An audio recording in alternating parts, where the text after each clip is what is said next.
Hello, everybody, and thank you for joining us today. Welcome to WSWA's Friendsgiving Mixology Minute. This is the latest in our series of mixology classes where we talk a little bit about wholesalers and then also talk about how to make a specialty cocktail. Really appreciate you all joining us this evening. Like many industries, our industry has been impacted significantly by the global pandemic. But throughout that, our wine and spirits wholesalers have learned to operate, ensuring that Americans continue to have access to alcohol in a safe and healthy manner, all while maintaining the health and safety of their customers and employees. We've spent the last few months talking with many of you about the issues that the wholesale industry and hospitality industry at large is facing. But today, we're joined by one of our member company employees whose job has been directly impacted by COVID-19.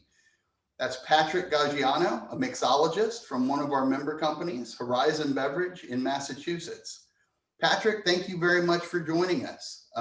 Patrick has been bartending in Boston for over 10 years, working with everyone from neighborhood bars to industry hangouts and fine dining. And after consulting with suppliers and bars, he's turned to the distributor side of the industry as the manager of spirits education and development at Horizon Beverage Company in Massachusetts. There, he oversees the cocktail list curation, seasonal changes, and spirit education and consumer outlook events.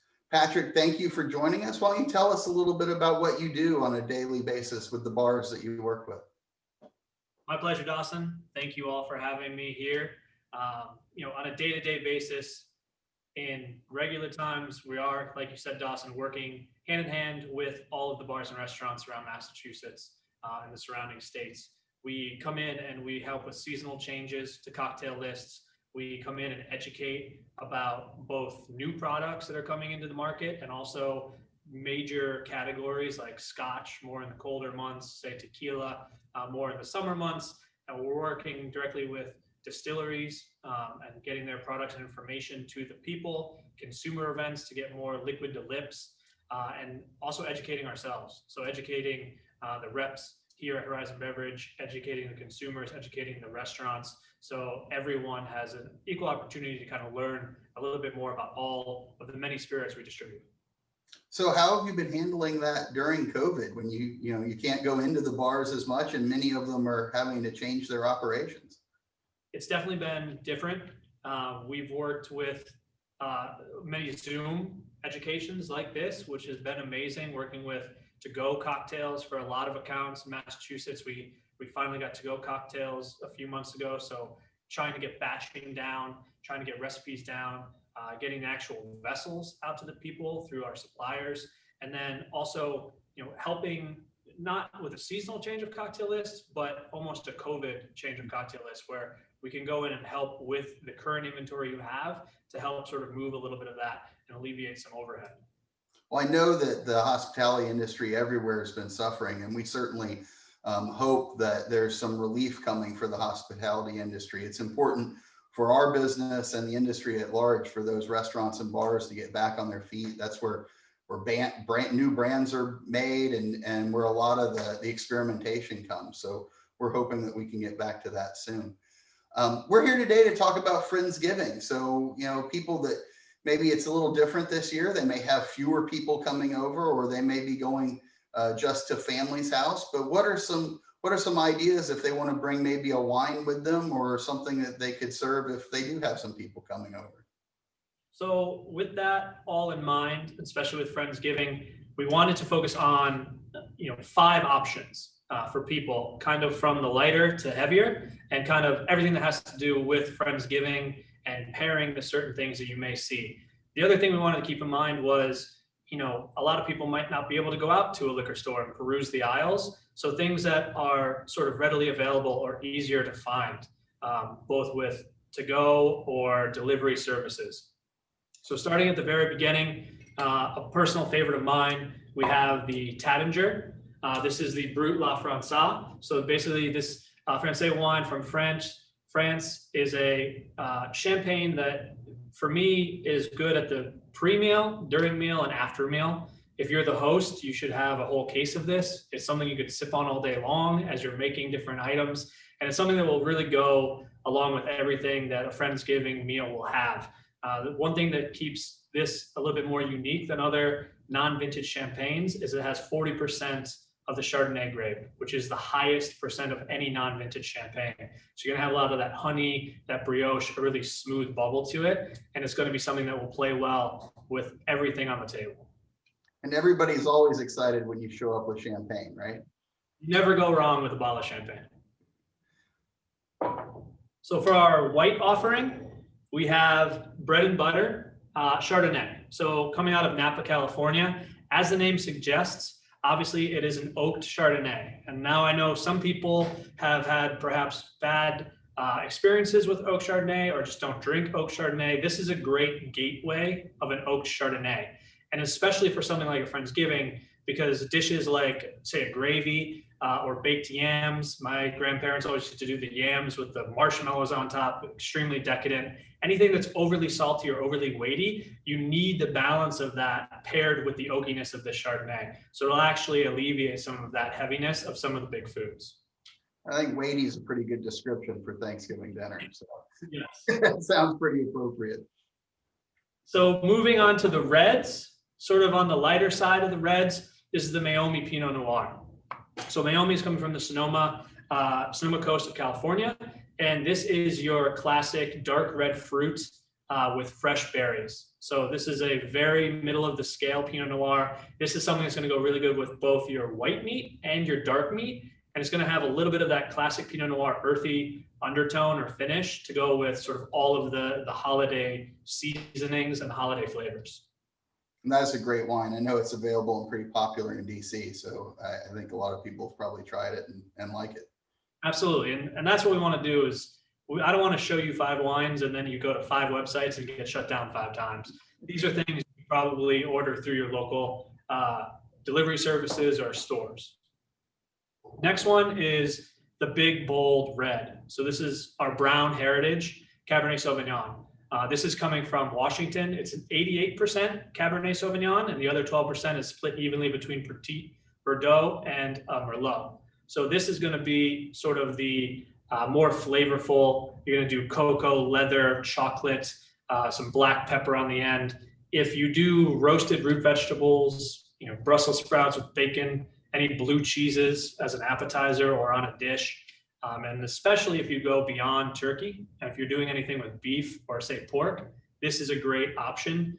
This is something I always bring because at least with my Friendsgivings, if someone, unfortunately, is the person who brings the canned cranberry sauce that dumps out and still looks like a can, you could pour yourself a glass of this and that'll wipe that taste out of your mouth. That sounds great. I think that'll be a big hit for a lot of people. So Yeah. what about the cocktail front? I know you've got a recipe here. Are you gonna talk us through it? Yes. So kind of a good segue into the cocktail front. One sort of wine / spirit is our Fonseca Bin 27 port. So if you're having dinner and then you need something else before you get into the cocktail world, this is a great offering. It's a lower ABV at 20%. And I think port might be scary for some people. They just don't know what it is. And I understand that. But basically port is a fortified wine. And the best way to explain that is before there was airtight containers and refrigeration, winemakers would have their wines go on these long voyages. It would oxidize and become vinegar. So they would fortify it or add a spirit. So it's a great base spirit or distillate, usually brandy, and it is put into the port to do shelf life, yes, but also give it a sweet sort of flavor. So this has got a nice brambleberry flavor to it. Any dark blackberry pies, brownies, things like that, have a glass of this. It'll sort of coat the stomach, and then you can go into cocktail hour. Yeah, I can agree. That goes great as dessert. It goes great with chocolate and cherries is the way I like to put it. 100%. And to your point, Dawson, on the cocktail front, we've talked at length, Dawson and I, about Friendsgiving and everything going on with COVID. I really wanted to give you all both a single cocktail recipe, which Dawson is going to make, as I also make a large format. A lot of the accounts that we work with are doing to-go cocktails here in Massachusetts. We're lucky to have that. So we wanted to kind of play off that. And the cocktail itself, I wanted to make sure that you guys had total control over the sweetness, the bitterness, the citrus of it. So we're going to make essentially a whiskey sour. And that has a lot of control components to it. And we're going to make it more seasonal. So we're going to introduce apple cider into the mix. Again, things that I'm pretty sure you can get at any local corner store or grocery store. But if you do get it and you want to make it for Friendsgiving and bring it to someone's house or enjoy it with friends where you live, the most important fact is to get this size. So get a 64-ounce size.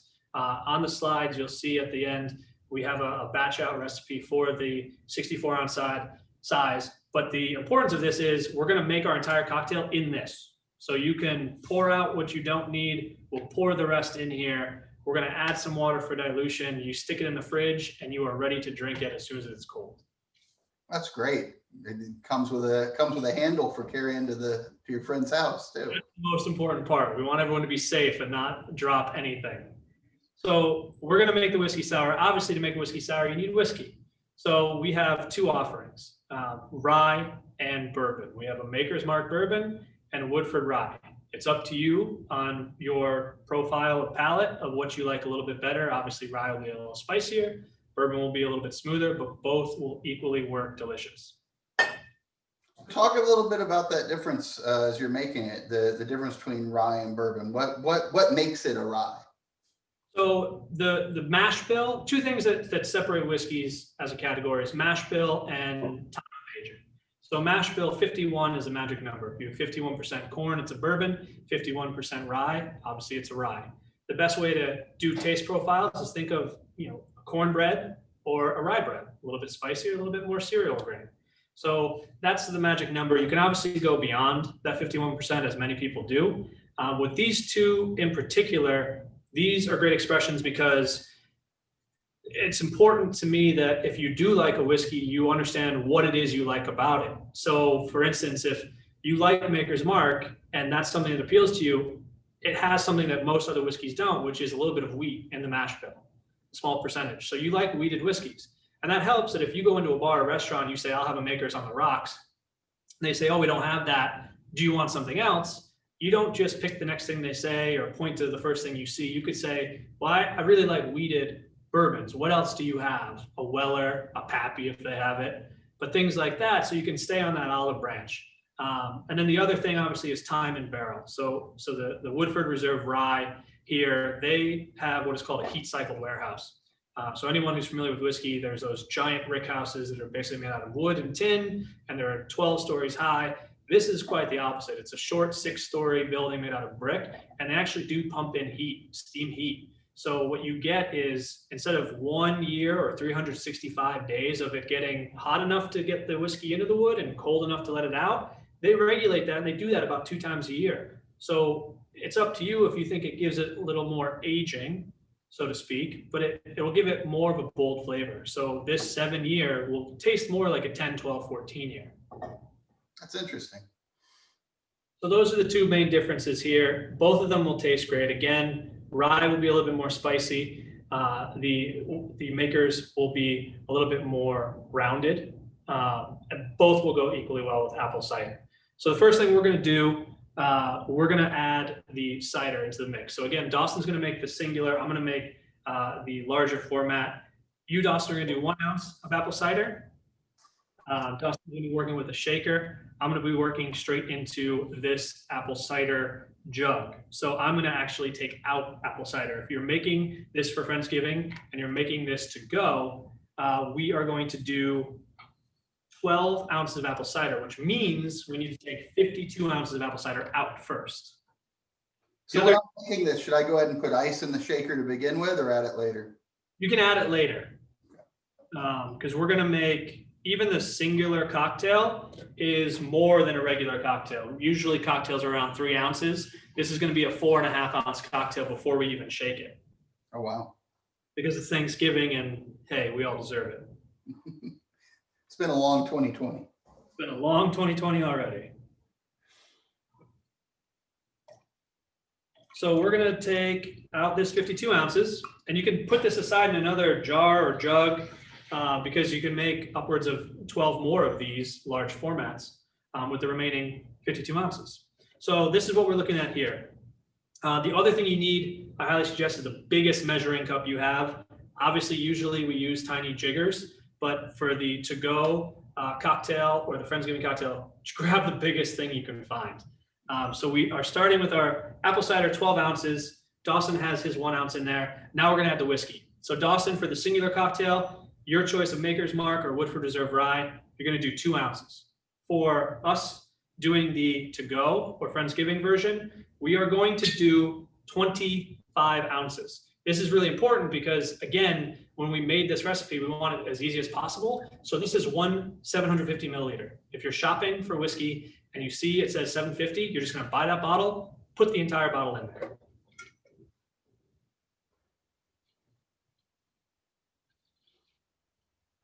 And the batch cocktails like this, they're great. You could put them in a pitcher if people are coming over and have them, sitting on the bar for people to serve themselves.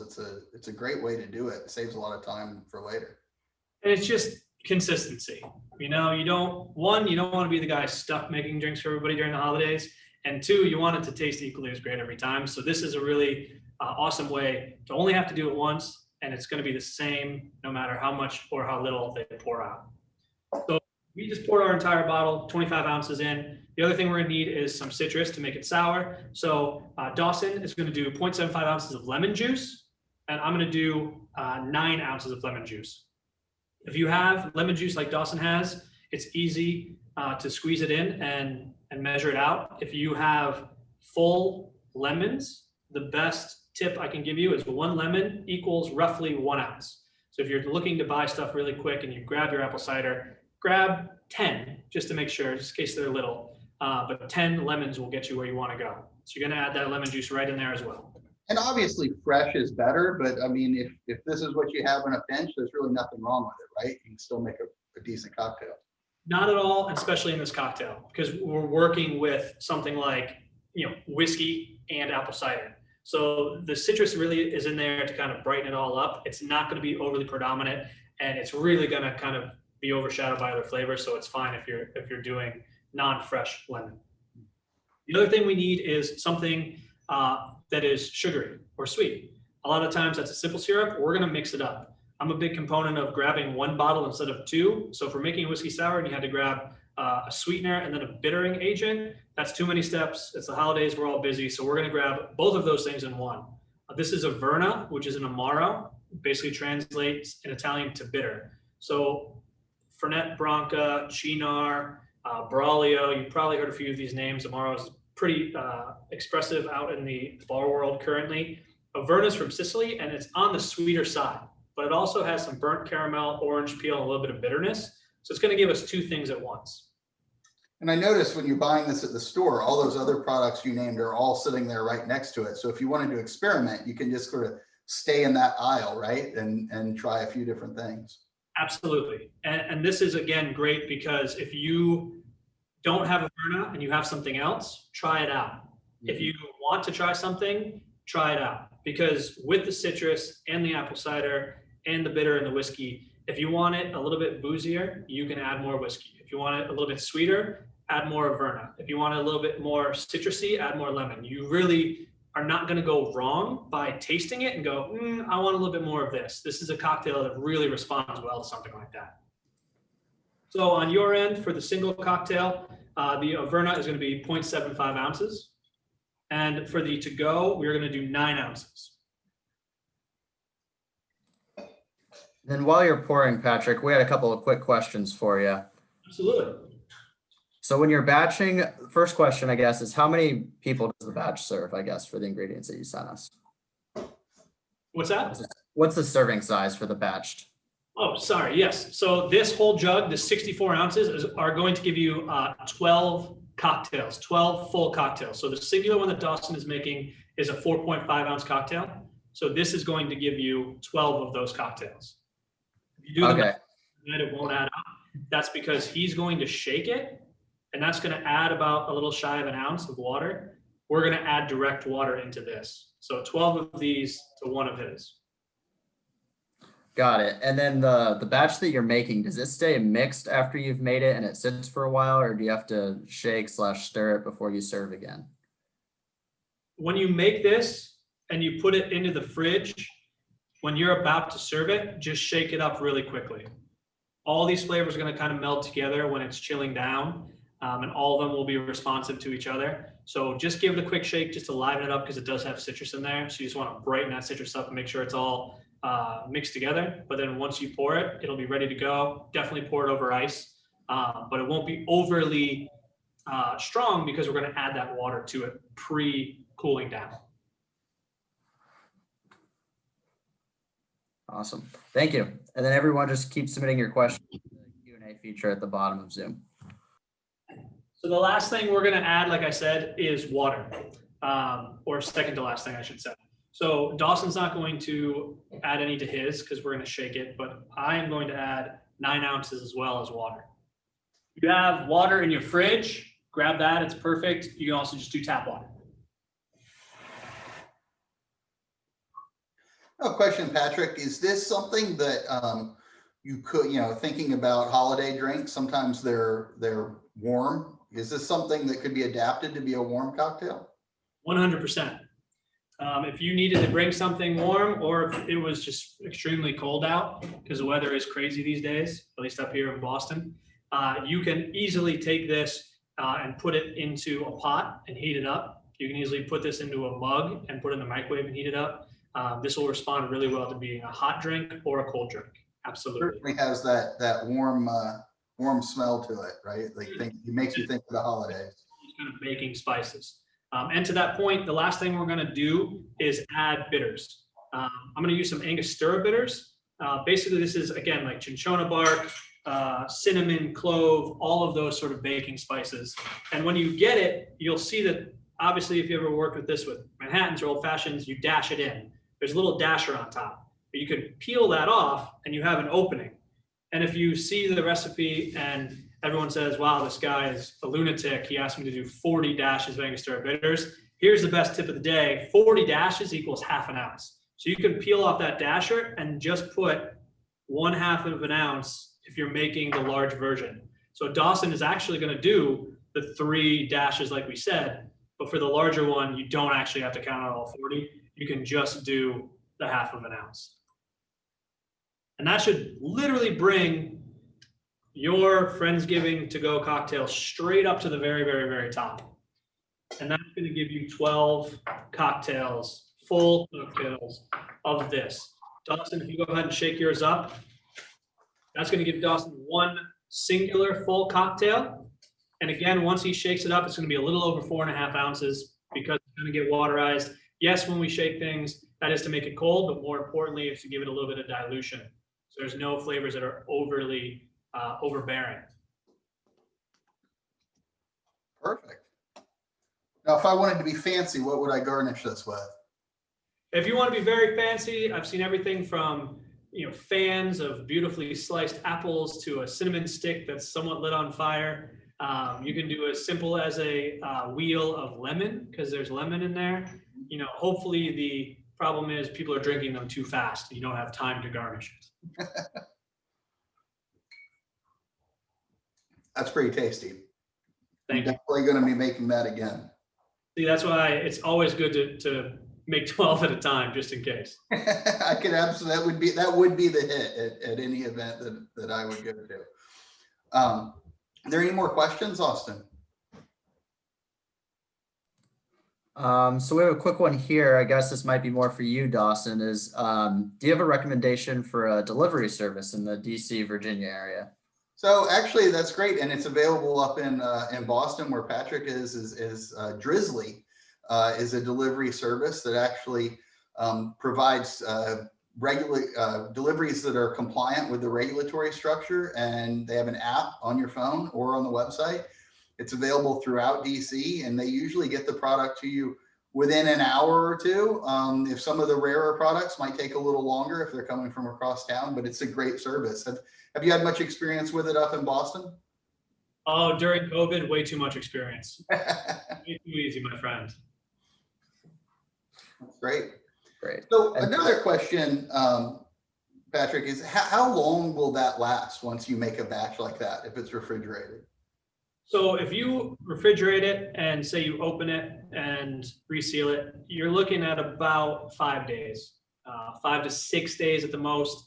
You know, with lemon juice, we say about 2 days. But again, just like the Fonseca port, we are fortifying it.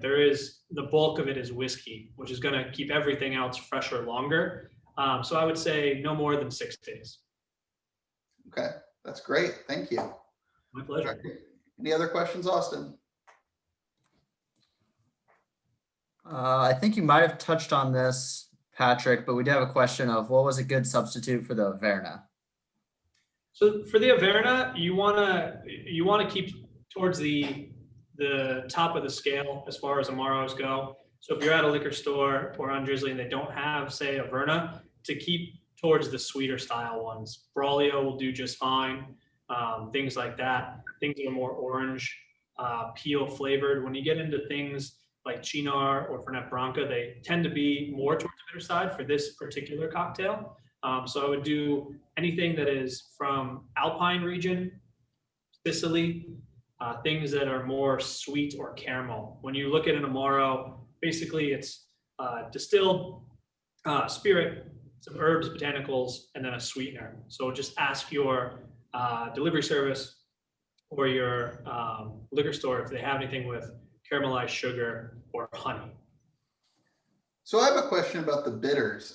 You used Angostura. They were actually out of Angostura when I was at the store, and I picked up some orange bitters. It turned out quite nicely, but I'm guessing that gave me a little bit lighter, brighter flavor as opposed to maybe the holiday spice. Is that another thing people can experiment with? Absolutely. I know, probably everyone has some sort of bitter bottle, probably their parents' liquor cabinet, all dusty. Angostura is going to be the classic bitter. So it is sort of all those brown baking spices that Ras Al Hanout, definitely more bitter and drier. But if you have orange, if you have, nowadays, things like the Bitter Truth, things like Fee Brothers, they have all sorts of different bitters. And even in grocery stores, you can pick them up now. So when you're grabbing, your lemons and your apple cider, check those out as well in kind of the mixer section. But anything in that category of bitters is going to do some job for you. And then just be mindful of the flavors you're putting on top of it. Maybe not a celery bitter with this cocktail, but anything towards the darker side or orangey side. All right. Well, that's great. Thank you. Austin, if there aren't any more questions. I think we got one final question. More. Let you guys go. I think it's for Patrick. More generally, in terms of batching, can most cocktails be batched, or what are your recommendations, I guess, for those that are trying to batch during the holidays? I will say anything that is stirred can be batched. So the rule of thumb is shaken has citrus, stirred does not. Stirred is all spirits. So if it's a stirred cocktail, Manhattans, Old Fashions, Sazeracs, all those kind of classics can be batched because it's all spirits. Where you run into some trouble or trickiness with batching is the citrus, because obviously citrus goes bad faster. So if you had something like a mojito or a bee's knees, which is a lot of lemon, or things like mojito that have carbonation on top, obviously you can't batch that carbonation. You can always add it after the fact, but anything that has mint muddled in it or a lot of flavor profile that comes from citrus, especially lime just goes bad a lot faster, or anything that needs carbonation in it, I would not batch that. But things that have more sugar content or more alcohol, so whiskey sour, apple cider is very sugar content forward, so that's going to keep everything fresher longer.